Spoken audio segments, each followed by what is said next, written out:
Hola, ¿qué tal? ¿Cómo están ustedes? Muy buen día. Iván Lamilla, abogado mexicano del Estudio Montt. Bueno, con gusto vamos recibiendo a las personas que están incorporando a este seminario web denominado Doing Business en México.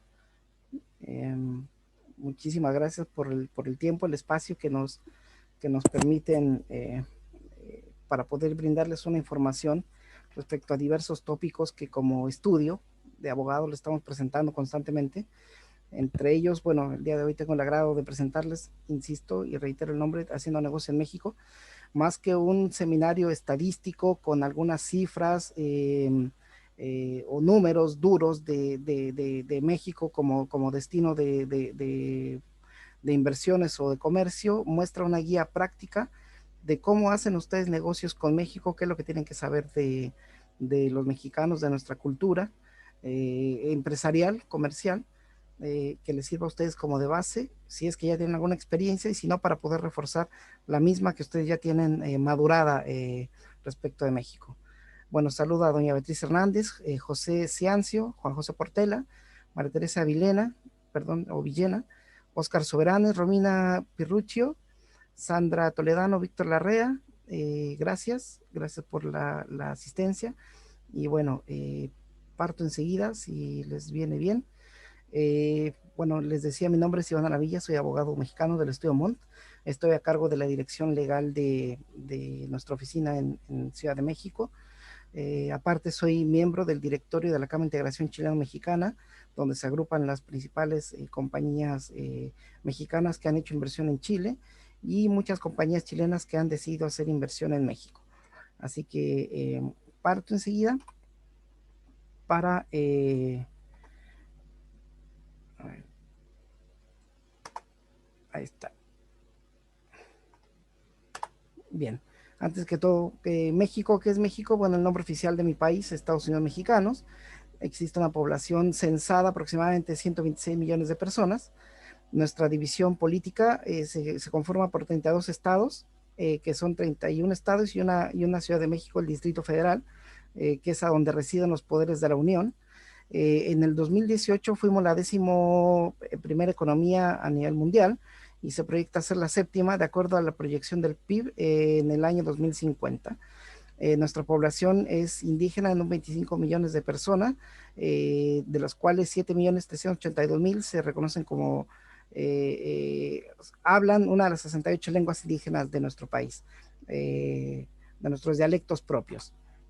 Ahora, en cuanto a cultura comercial, ¿cómo, a pesar de que la recomendación puede venir muy de cerca, cómo somos los mexicanos? Bueno, yo considero que somos personas amables, confiadas, confiamos mucho en la palabra, contrario a lo que se pueda pensar respecto de algunas formas de hacer negocio, qué sé yo, considero que los mexicanos somos honestos, empeñamos mucho la palabra. También tenemos un estigma de que pensamos que lo que está hecho en Estados Unidos es mejor, que tiene mejor calidad, obviamente por ser nuestro aliado comercial número uno y nuestro vecino más importante, digamos. Un tema que ustedes deben saber y deben considerar es, traten de conocer al mexicano, al empresario mexicano, porque la mayor parte, los negocios nuestros se cierran en la mesa, es decir, se cierra en una comida, en un ambiente un poco más distendido. Culturalmente no es que haya un choque, pero el chileno suele ser un poco más directo, no sé si más frío, pero lleva una agenda un poco más marcada. El mexicano es un poco más relajado, el mexicano siente, es más de piel del negocio, de su intuición, y antes de cerrar un negocio se da la oportunidad de presentar a su familia, su entorno, qué es lo que hacen, porque finalmente el mexicano piensa hacer negocios con la persona, más allá de las cifras que son importantes obviamente, de los acuerdos comerciales, el mexicano confía en la persona. Entonces, seguramente el mexicano después del almuerzo, después de la comida, después de unos buenos tequilas, eh, ahí ya toma la decisión de cerrar el negocio. Entonces, dense la oportunidad de cambiar ese switch que tienen ustedes de cómo hacen negocios, particularmente lo digo con los mexicanos. Ahora también los términos de ahorita o espérame tantito no necesariamente significan celeridad o eficiencia, en el sentido de que el ahorita puede ser en este momento, en este instante, o el ahorita es en 2 o 3 semanas más, cuando las cosas eran para ayer. Entonces, en ese sentido, como brevario coloquial, deben conocer al mexicano, a la persona. Ahora bien, ¿cómo pueden ustedes hacer negocios con mexicanos? ¿Cómo pueden, independientemente de la comercialización de bienes, también pueden prestar servicios? Entonces, de acuerdo a la OMC, los servicios se pueden prestar de 4 formas, siendo estos los primeros los transfronterizos de exportación, y enseguida les voy a hablar de cada uno de ellos muy brevemente. Cuando se transfieren consumidores de un país, en este caso de México, al país local, a donde el servicio es prestado. Cuando finalmente el empresario decide instalarse en México a través de alguna figura jurídica que también les voy a explicar en breve más adelante, y enviando personal propio a México para brindar el servicio. Estos son los 4 grandes grupos de prestación de servicios. En el caso de los servicios transfronterizos de exportación, es cuando el servicio cruza la frontera y no hay traslado de personas naturales hacia, en este caso, México, al país extranjero donde el servicio se presta. ¿Y cuáles son los servicios más comunes? Bueno, lo que son software y programas de ordenadores enviados a través de la red, a través de la web, proyectos y documentos enviados por la misma vía, entrenamiento, capacitación, asistencia técnica, asesoramiento hecho a través de medios tecnológicos, es decir, videoconferencia, teleconferencia, en fin, y expedición de mercancías y servicios bancarios. Esta es la gráfica del servicio transfronterizo de exportación, donde el servicio, si ustedes pueden mirar, el servicio es suministrado de un país a otro, donde el servicio es el que cruza, el país proveedor presta el servicio y el país consumidor lo recibe, que en este caso sería México, o personas residentes en México. En el segundo caso, cuando consumidores, digamos, mexicanos, se trasladan al país a recibir el servicio. ¿Y cuáles son estos servicios? Bueno, en este caso, el consumidor sí hace un aterrizaje, hace una llegada al país donde el servicio se presta. ¿Cuáles son los servicios más comunes? Bueno, obviamente lo que es turismo, capacitación, asistencia técnica y asesorías dedicadas a extranjeros en territorios locales y servicios de salud. En este caso, digamos, si hay en México, digamos, una persona tiene algún padecimiento y la especialidad está más desarrollada o se presta un tratamiento de mejor calidad en otro país, entonces el mexicano viaja al país. En este caso, el mexicano viene a hacerse un tratamiento médico a Chile. A eso se refiere la transferencia de consumidores mexicanos al país local. Aquí es donde voy a abundar un poco más porque siempre hay muchas dudas de parte de los empresarios que ya realizan operaciones comerciales con México, a los que les ha resultado, digamos, simple el hecho de estar comercializando sus productos o bien sus servicios con mexicanos sin necesidad de establecerse en México. Bueno, les ha resultado cómodo, pero llega un momento del camino donde quizá el negocio es grande o donde su cliente final, que es un cliente mexicano, les pide una factura local, es decir, una factura mexicana. Entonces es cuando ya casi se vuelve imperiosa la necesidad de establecerse en México a través de algunas entidades jurídicas, que son 2 esencialmente: las sucursales o una branch office, que en este caso es la misma persona jurídica de ustedes, la persona jurídica del exterior, que tiene reconocimiento de validez y personal jurídica en México, donde la responsabilidad es 100% directa de la casa matriz, o bien a través de una filial, que esto es una entidad 100% mexicana, donde donde hay participación accionaria extranjera.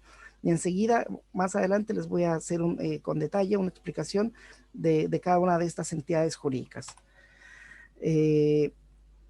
Cuando ustedes ya piensan en establecerse en México, antes que todo hay que mirar con mucho detalle, con mucho detenimiento, cuáles son las restricciones a las actividades económicas empresariales que la inversión extranjera puede realizar en México. Primero, antes que todo, hay que mirar cuáles son las que están reservadas de manera exclusiva al Estado mexicano, que en este caso son las de extracción de petróleo, la generación de energía eléctrica, temas de energía nuclear, están reservadas al Estado mexicano a través de sus secretarías de Estado, la Secretaría de Economía, de Relaciones Exteriores, Secretaría de Energía, en fin. También hay que mirar cuáles son las actividades que están reservadas de manera exclusiva a mexicanos o a sociedades mexicanas con cláusula de exclusión de extranjeros. Esto es, donde son particulares mexicanos los que realizan estas actividades económicas, pero que de ninguna forma, sin presentar algún esquema de piramidación o control extranjero, puede participar en la inversión extranjera. Esto es en el caso de transporte de personas en territorio nacional. Esto se excluye a servicios de mensajería y paquetería, donde la inversión extranjera de inversión puede ser extranjera, no necesariamente mexicana. Hay actividades que tienen una regulación específica que no rebasan porcentajes que son mayores a un 10 y menores de un 49%, como en este caso sociedades cooperativas de producción, operación de puertos, helipuertos, aeropuertos, operación de navegación de buques en la zona económica exclusiva y demás. Ahí hay una regulación específica de un 10 hasta un 49% de inversión extranjera, y hay actividades a donde se requiere la resolución favorable previa de la Comisión Nacional de Inversión Extranjera para que la participación extranjera participe más de un 49%. En este caso, servicios de salud, asesorías contables, jurídicas, eh, servicios educativos, en fin. Eso como a manera general. Ahora bien, ustedes ya han pensado en instalarse en México.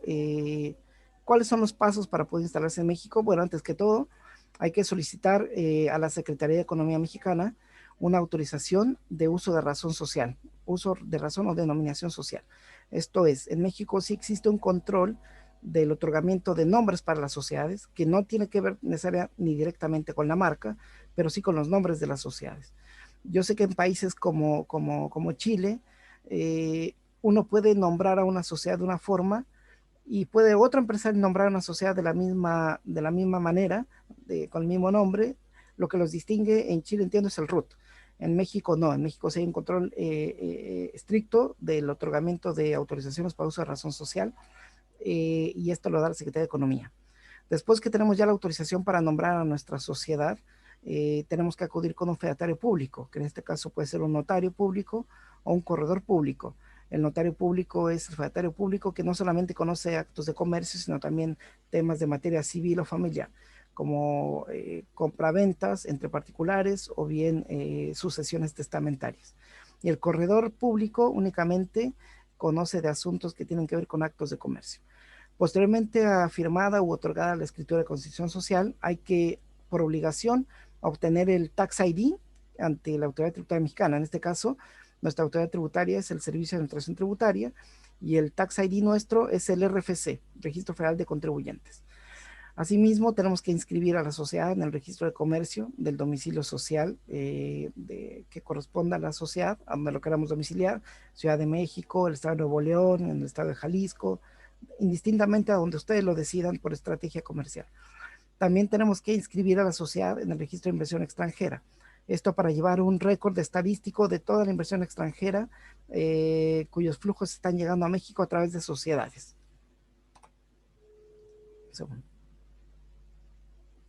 Bueno, menciones generales del estatuto constitutivo nuestro, que debe contener una individualización de socios o accionistas. Acá debo decir que no hay, con las excepciones que les mencioné anteriormente en cuanto a la ley de inversión extranjera, los socios o accionistas pueden ser personas jurídicas o personas naturales. No hay distinción, no hay de nacionalidad, tampoco restricción alguna, ¿ya? Tampoco hay un monto mínimo de capital social, como lo voy a indicar más adelante. El objeto social tiene que ser un objeto social que no sea contrario a las normas de orden público establecidas en México, ni a la moral ni buenas costumbres, así como un término coloquial que se usa mucho en México. Tiene que contener, como les mencionaba, la razón social o denominación de la compañía, la duración, que en este caso puede una duración indefinida. Ustedes pueden poner una duración, no sé, de 5 años, 10 años, dependiendo de algún proyecto que tengan, pero tiene que ser debidamente determinada en tiempo, no por obra o por objeto, sino por tiempo. El importe del capital social, sin que haya montos mínimos establecidos en la legislación mexicana. Ustedes determinan cuánto es lo que quieren aportar como capital social, que obviamente por una cuestión de gestión estrategia comercial, tiene que ser acorde a sus operaciones. No pueden tener ustedes un capital, digamos, de $1,000 cuando requieren un flujo de capital de trabajo de 30,000, 40,000 dólares. Tiene que ser acorde a su operación comercial. Eh, la expresión de lo que cada socio o accionista va a aportar en dinero o en otros bienes y el valor que se atribuye, en este caso cuando los bienes sean aportados en especie, cuando el capital sea pagado en especie. El domicilio de la sociedad, entendido como el domicilio jurisdiccional, es decir, el estado donde va a domiciliarse la sociedad. No tiene que ver esto con la calle, número, oficina, no. El domicilio jurisdiccional, como les decía, la Ciudad de México, el estado de Nuevo León, el estado de Jalisco, así se define el domicilio. La forma en la cual se va a administrar la sociedad y las facultades de dichos administradores, que tiene relación con lo que les mencionaré más adelante, la representación legal. En este caso, la administración, ustedes la definen. En México la legislación es muy libre. La legislación prevé que puede ser administrada la compañía por extranjeros a través de un consejo de administración, consejo de gerentes, un administrador único, un gerente unipersonal, en fin. Pero el representante legal ante la administración pública mexicana tiene que ser un residente en México, como mencionaré más adelante. También tienen que designar a dichos administradores en el estatuto constitutivo y otras menciones propias de la sociedad, de escritura de la sociedad, como lo son citación a asambleas, a sesiones de directorio, consejo de administración, aumentos de capital, quórums, en fin. Respecto a una branch office o a una agencia, las sociedades extranjeras pueden tener personalidad, reconocimiento de personalidad jurídica en México desde que se autorice su inscripción en el Registro Nacional de Inversión Extranjera. ¿Y cómo podemos obtener este registro? Presentando la siguiente documentación. Bueno, acreditando que las sociedades que deseamos inscribir están constituidas de conformidad a las leyes de su país y deben exhibir obviamente documentos constitutivos y modificatorios, todo lo que tenga que ver con los últimos estatutos suyos, que dicho contrato social y documentos constitutivos o modificatorios no sean contrarios a los preceptos de orden público, de buenas costumbres y legislación mexicana, y sobre todo que señalen un representante domiciliado en el lugar donde van a realizar operaciones, que esté autorizado para responder de las obligaciones que dicha agencia contraiga. Bueno, en caso de que no sea una branch office y que sea una filial, ¿qué tipo de sociedades existen en México? Bueno, existe, de acuerdo a la ley general de sociedades mercantiles, 7 tipos sociales, que son muy similares a los que existen en otros países de América Latina, como la sociedad nombre colectivo, en comandita simple, la sociedad responsable limitada, que requiere esta última la unanimidad del acuerdo de los socios para hacer modificaciones, la sociedad anónima, que es muy similar a todas las SA en la región, cuando menos en América Latina, la sociedad en comandita por acciones, la sociedad cooperativa y la sociedad por acción simplificada. Esta sociedad por acción simplificada es muy similar a la SAS colombiana, a la SAC peruana, a la SAS argentina, pero la distinción con la SAS mexicana es que la SAS mexicana está diseñada y pensada únicamente en accionistas personas naturales y que tengan residencia en México. Es decir, si ustedes llegan con una compañía extranjera que quiera ser dueña del 100% de una sociedad a través de una SAS mexicana, no puede, porque es únicamente para personas residentes en México, personas naturales residentes en México, por lo cual tendrían que armar un tipo social distinto, como a uno de los 6 anteriores de este listado. Ahora bien, como les mencionaba, el representante legal de una sociedad es el que actúa en nombre y representación de la misma. El representante legal contrata y contrae obligaciones respecto a su representado, pero el representante siempre tiene que ser un residente en México, es decir, un mexicano o un extranjero que tenga visa de residencia en México. Ese es el único requisito que existe para la representación legal. No obstante, los miembros del Consejo de Administración de una sociedad, los apoderados, algún gerente de comercial, gente de desarrollo, puede ser extranjero, pero no va a tener facultad de representación ante la administración pública mexicana. Puede firmar contrato entre particulares, incluso girar en cuenta corriente, en la cuenta de alguna sociedad mexicana o de una branch de sociedad extranjera en México, pero no ante representaciones estatales. Ahora bien, tema tributario es un tema que siempre sale en las dudas de los empresarios del exterior, digamos, para que sepan ustedes qué tipos de impuestos se pagan en México. Hay tres niveles impositivos en México: el federal, estatal y el municipal. El federal como tasas flat, tasas parejas, en toda la región de la República Mexicana, y los impuestos federales por excelencia, lo más importante son el impuesto sobre la renta, que es una tasa fija del 30%, es el corporate tax o la renta empresarial. En el caso de personas naturales puede llegar hasta el 35% del impuesto sobre la renta, pero con una tasa progresiva, dependiendo del nivel de ingreso. Esto es pensando en el caso de que ustedes establecen una sociedad en México. El impuesto al valor agregado, el IVA, tiene una tasa del 16%, y hay un impuesto especial para producción y servicios, que esto es básica y únicamente para sociedades que producen bebidas alcohólicas, analcohólicas, gaseosas, tabaco, la venta de combustible. En este caso les aplica este IEPS, y es una tasa progresiva dependiendo el producto que desarrollan. ¿Cuáles son los impuestos estatales? Los que se pagan individual e indistintamente en cada uno de los estados, de los 32 estados de la República Mexicana, y cuyas tasas pueden variar. En este caso es el impuesto sobre la nómina, que es un impuesto que por tener trabajadores que pagan las empresas, impuestos sobre diversión y espectáculos públicos, o impuesto de prestación de servicios de hospedaje. Estos son los impuestos que se pagan a nivel estatal.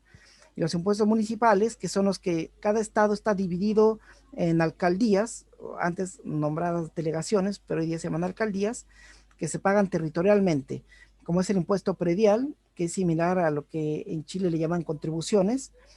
En México se paga un impuesto llamado ISAI, que es el impuesto sobre adquisición de inmuebles o traslado de dominio, que en este caso una parte la paga el comprador de un bien raíz, y en la otra parte la paga el vendedor del bien raíz. Y los demás impuestos, que son genéricos: impuesto para el fomento deportivo educacional, impuesto al fomento turístico, impuesto a asistencia a juegos permitidos, espectáculos públicos, impuesto para mantenimiento, conservación de vías públicas y de alumbrado. Me parece que tenemos una pregunta. Claro, al señor José Ciancio nos pregunta, perdón la pausa.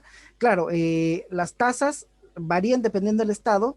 La tasa, la que más se paga es Ciudad de México, con una tasa de un 3% sobre el valor total de la nómina, y el que menos paga es 1,7% en la zona de Baja California Norte y Baja California Sur. De todas formas, yo esta presentación se las voy a mandar por mail, y cualquier duda o consulta en particular, con todo gusto las puedo responder al final de la presentación, o bien por correo electrónico. Es para ver satisfecho su pregunta. Bueno, en este caso, al señor Jorge Rodríguez, claro, es similar la respuesta, señor Rodríguez. Es un cálculo sobre el número total de trabajadores. Ahí se aplica la tasa dependiendo la zona geográfica del país, que en este caso la más cara es Ciudad de México. Bien, en cuanto a temas de tributarios, ¿cuáles son las obligaciones que debe mantener una compañía respecto del servicio de administración tributaria nuestra? Bueno, tiene que registrarse en el Registro Federal de Contribuyentes y mantener sus datos actualizados. Por ejemplo, si cambia de representante, cambia de nombre, cambia de domicilio, amplió su actividad económica, cualquier modificación estatutaria que diga una relación con actualizar datos, es necesario registrarlo en el RFC, en el SAT. Se tienen que expedir comprobantes fiscales, que en este caso pueden ser las facturas, la factura electrónica en México, que ya tiene nombre, CFDI, comprobante fiscal digital, notas de débito, notas de crédito, guías de despacho, en fin. Obviamente tiene que llevar contabilidad, presentar declaraciones y pagos mensuales y declaraciones anuales, en este caso las declaraciones de pago de IVA, y lo que se llama pago de anticipo de impuestos sobre la renta, que también es mensual, y las declaraciones anuales de impuestos, en este caso impuestos sobre la renta. Efectuar retenciones, si son sujetos de retención de IVA y ISR, tienen que efectuar las retenciones y entregarlas a las arcas fiscales. Emitir un estado de posición financiera, inventario de existencias, deben presentar inventario de sus existencias, determinar el monto de PTU de la participación de trabajadores en las utilidades. Este es un monto que del total de las utilidades brutas, la Comisión Nacional para la Participación de los Trabajadores en las Utilidades de la Empresa ha determinado casi históricamente un 10% de las utilidades brutas, porque la legislación mexicana contempla que, y es real, que los trabajadores son parte de la fuerza laboral de una compañía y los que ayudan finalmente a generar ingresos y utilidades para la misma. Por tanto, la legislación determina una obligatoriedad de pago de participación de utilidades a trabajadores. Y este porcentaje, ¿cómo se calcula, cómo se reparte? Bueno, hay unas fórmulas muy específicas en cuanto a los años que lleva trabajando el empleado y el monto del sueldo. Entonces de ahí se tienen que sacar algunos cálculos. Y también hay que presentar al SAT aviso de préstamos o aportes para futuros aumentos de capital. Ahora, teniendo en cuenta las restricciones que existen para las actividades de inversión extranjera en México, que mencionaba en las primeras láminas, así como también a los montos de participación extranjera, hay otros temas, otros ítems que ustedes tienen que revisar, dado que México es un país bastante complejo por tema de operaciones con recursos de procedencia ilícita. La Secretaría de Hacienda y Crédito Público, a través de la ley de la materia, la ley federal para prevenir operaciones en materia de operaciones con recursos de procedencia ilícita, ha determinado y conceptualizado algunas actividades que se consideran vulnerables, es decir, donde digamos, la delincuencia organizada puede o podría tener alguna participación para poder hacer una limpieza de dinero, o sea, que pueda operar con sus recursos de procedencia ilícita. Entonces, ¿cuáles son dichas operaciones sobre las cuales si nos dedicamos nosotros tenemos que informar cuando nos dedicamos a la práctica de juegos con apuesta, concursos o sorteos, cuando se emiten o comercializan tarjetas de servicios de crédito, tarjetas prepagadas con las famosas gift card, que sean distintas a las tarjetas bancarias, que esas tienen una regulación especial. Pero si nosotros somos una compañía, como conocemos algunas, que realizan operaciones con gift card, como tarjetas de regalo, dichas actividades son legales, obviamente, pero tienen que presentarse la información ante la Secretaría de Hacienda y Crédito Público.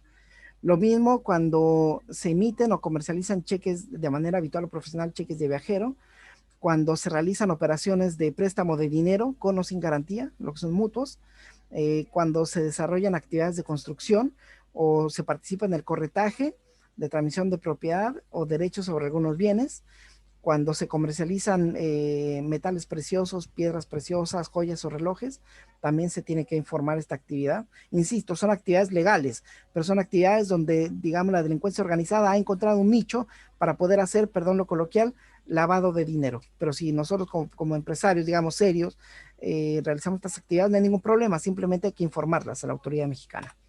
También si nos dedicamos a la subasta o comercialización habitual de obras de arte, si nos dedicamos a lo que es la comercialización, distribución de todo tipo de vehículo, nuevo, usado, aéreo, marítimo, terrestre, también hay que informar nuestra actividad a la Secretaría de Hacienda.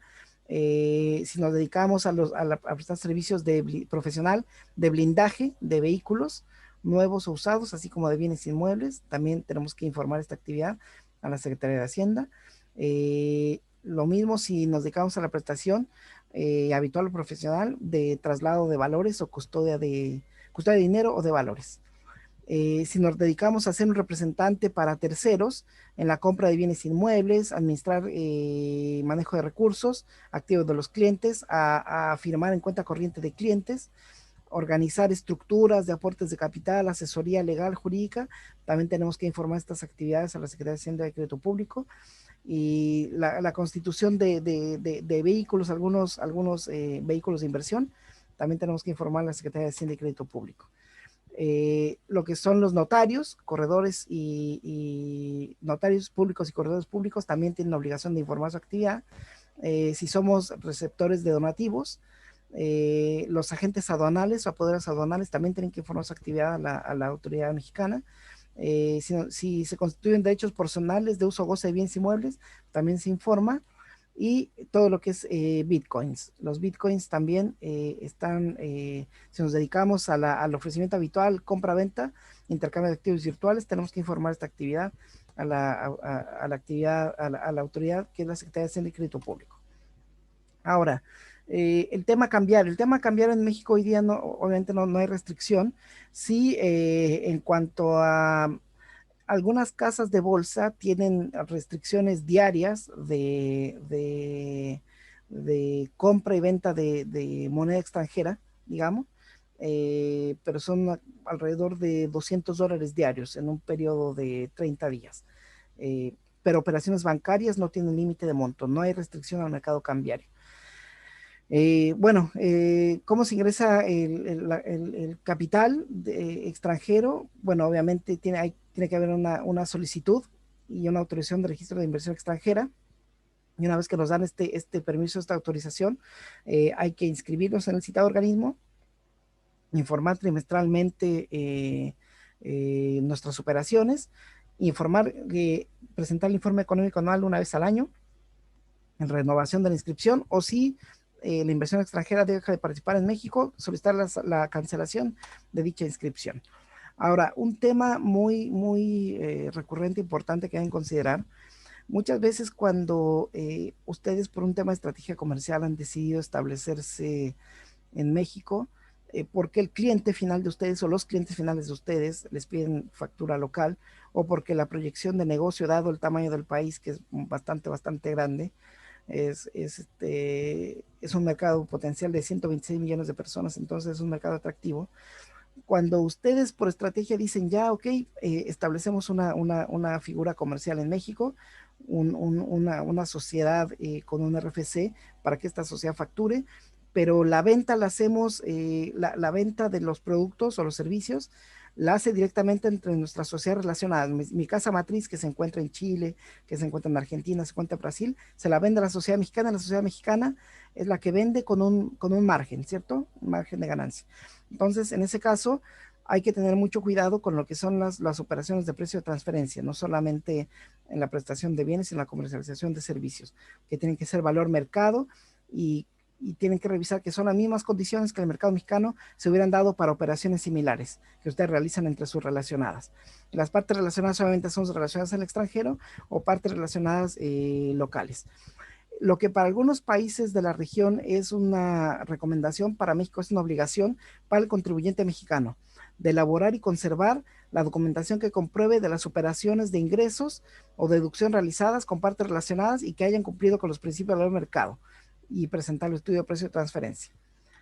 Ahora, ¿en qué casos, siendo relacionados ustedes, no están obligados a presentar estos estudios de precio de transferencia cuando derivados de actividades empresariales, los ingresos en el ejercicio anterior al de la presentación? Es decir, esto es, yo tengo que presentar mi obligación de estudio de precio de transferencia y conservar estos documentos respecto del año anterior. O sea, si el ejercicio obviamente corrió del 1 de enero al 31 de diciembre de 2020, yo tengo que presentar respecto de ese ejercicio hasta el mes de abril del año siguiente, es decir, año 2021, mi estudio de PT, salvo el caso de que yo no haya rebasado el equivalente a $650,000, que son 13 millones de pesos mexicanos, o bien por prestación de servicios entre las relacionadas, no se hayan excedido los $150,000. Ahora, ¿cuál es la gran excepción? Que sin rebasar dichos montos, sí estamos obligados a presentar estudios de precios de transferencia cuando, las operaciones se hayan realizado con sociedades o entidades cuya nacionalidad o que sea o estén sujetas a régimen fiscal preferente, es decir, paraíso fiscal, o sociedades que para una lista que tiene México, sean sociedades de baja o nula tributación, o que para la legislación mexicana las tasas impositivas sean menores que las que se cobran en México. Entonces, me voy a regresar a la lámina anterior para explicarles. En el caso de que las actividades empresariales no hayan rebasado los $650,000, o los servicios, la prestación de servicios no hayan rebasado $150,000, sí estoy obligado a presentar estudio de precio de transferencia cuando se trata de una entidad con la cual yo contraté que esté sujeta a un REFIPRE, régimen fiscal preferente. Ahora, en materia laboral, bueno, ustedes deben considerar que en México el trabajo es una actividad personal subordinada, a cambio de un salario, no es un acto de comercio.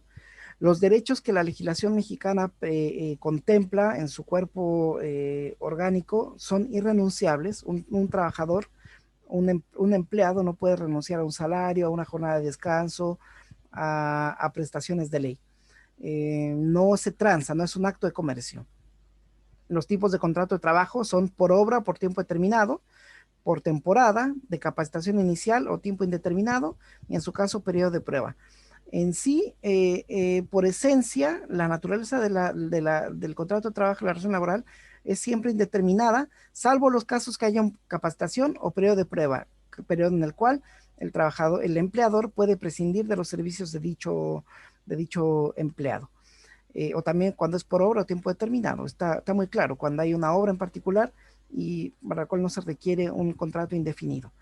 Y la jornada se fija libremente el trabajador y el patrón.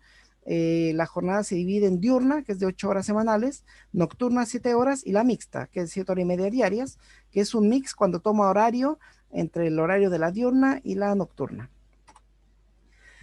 Como mencionaba en láminas anteriores, los trabajadores tienen derecho a participar en las utilidades de la compañía en el porcentaje que determina anualmente la Comisión Nacional para la Participación de los Trabajadores en las Utilidades de las Empresas, que históricamente casi siempre ha sido un 10% de las utilidades brutas.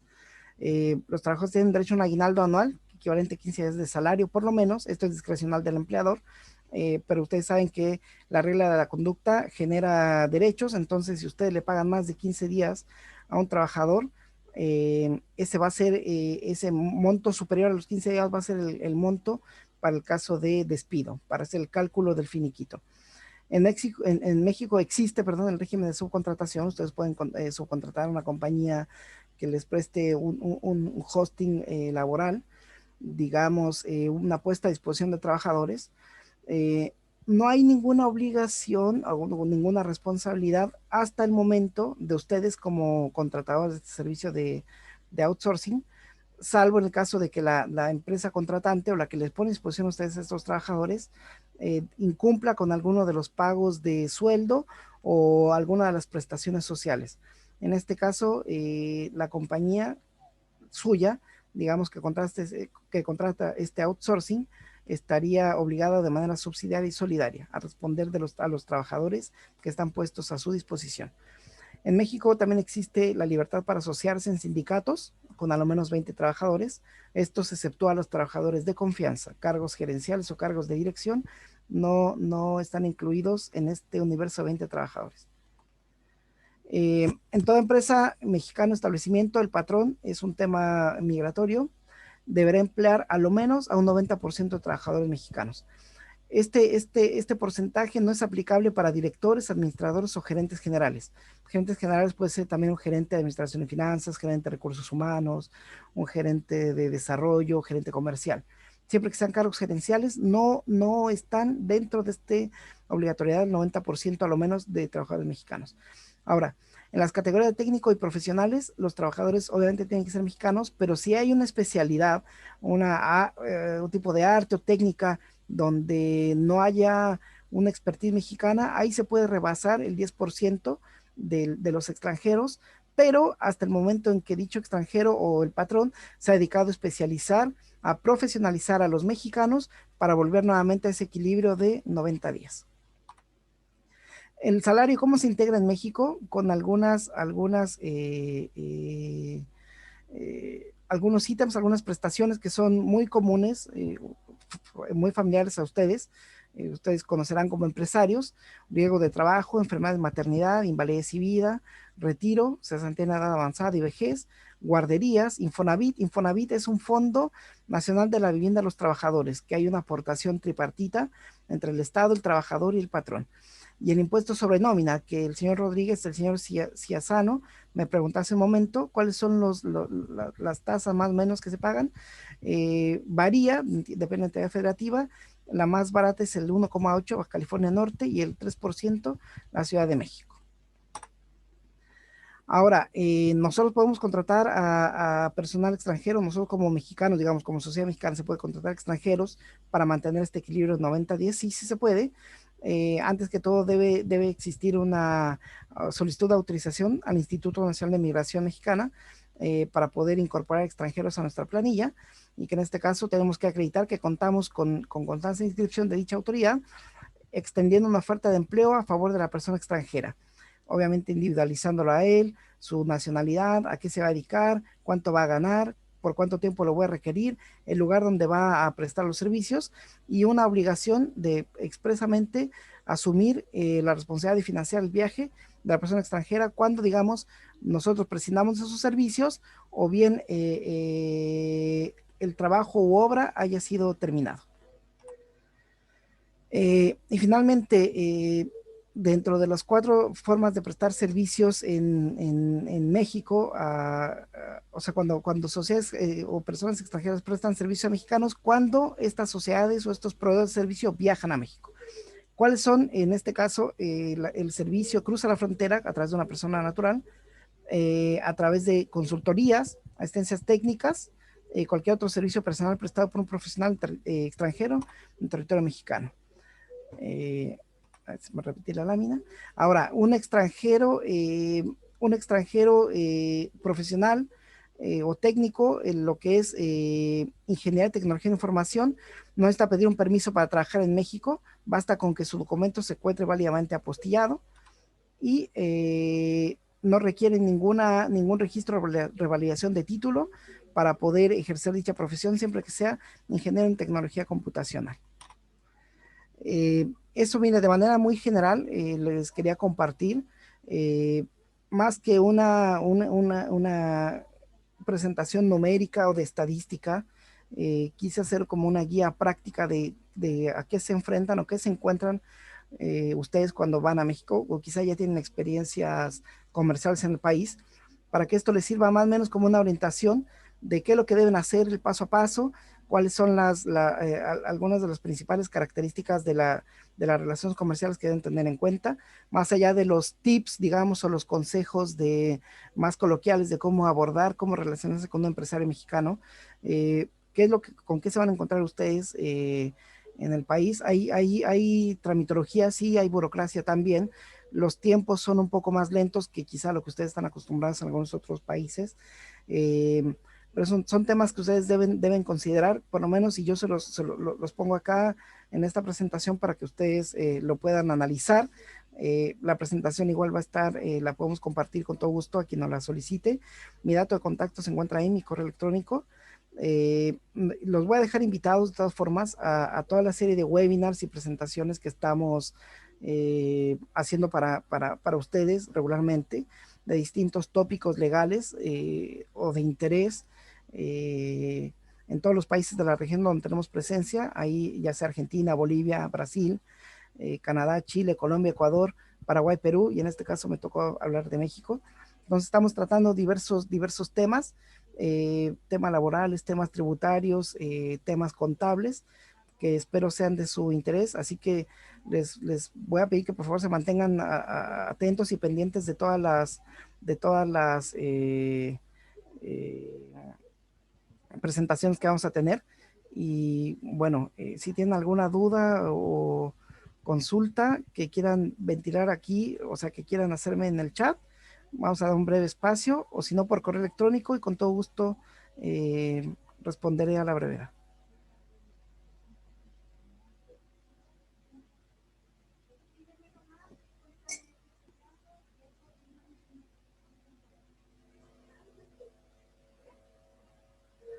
Señor Ciancio, aproximadamente estamos hablando de un 28 a un 30% el costo empresa, aproximadamente.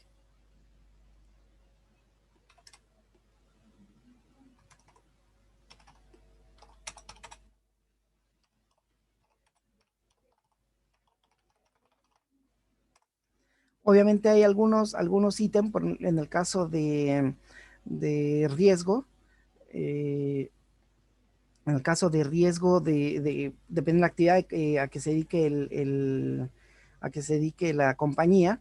No es lo mismo trabajar en un escritorio que estar limpiando andamios. En un andamio estar limpiando vidrios. Es la base por la tasa de riesgo es mayor. El señor Geldrés, bueno, temas de corrupción y comisiones extrañas. Bueno, históricamente se sabe que en México existen este tipo de fenómenos que es lamentable, de verdad, pero de verdad que últimamente en mi expertise, los gobiernos, las autoridades de la administración pública han trabajado bastante en protocolos de evitar la coima, la corrupción, la famosa mordida. Eh, bueno, los problemas con narcotraficantes o personas que exigen pago de protección, bueno, ya es un tema un poco más, más delicado.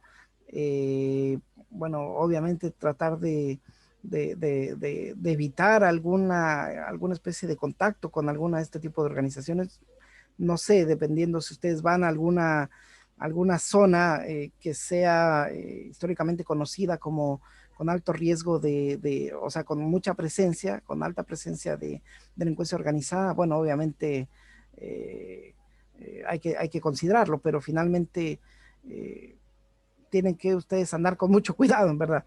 Si me dice problemas con narcotraficantes, que existen personas que exigen pago de protección, la verdad que no conozco, digamos, alguna forma de evitarlo, les podría dar una recomendación de que tuviesen cuidado, básicamente, pero en ese sentido, eh, no sé qué más pudiese. El periodo de prueba, señor Ciencio, es aproximadamente, o sea, puede ser un mes, 2 meses, 3 meses, da lo mismo. No, a ver, voy en orden. No, claro, hay un porcentaje del fondo de desempleo que debe considerarse para pagar la antigüedad, pero regularmente es un mes por cada año de servicio con tope. Y el periodo de prueba son 3 meses. No, y la formalidad para finiquitar a un trabajador se le informa, digamos, de la rescisión de la relación laboral, eh, se le presenta el aviso y se le presenta el finiquito. No es engorroso para nada. Y este documento, por ejemplo, no se presenta en notaría, es un documento entre particulares. Y si usted desea dar curso o correr traslado a la, a la Inspección del Trabajo Mexicana, lo puede hacer, como constancia nada más. 11 años. 11 años el tope para indemnizar.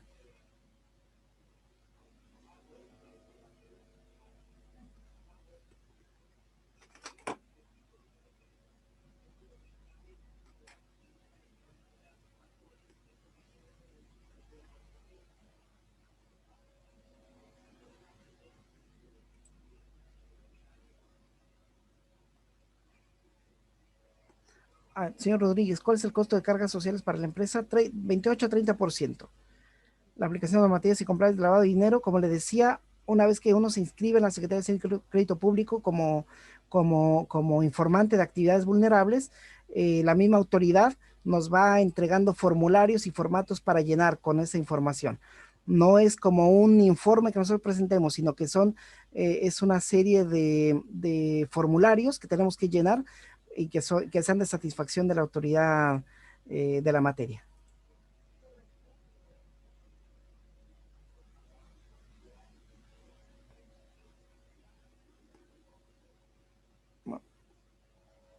Si alguien más tuviese una otra pregunta,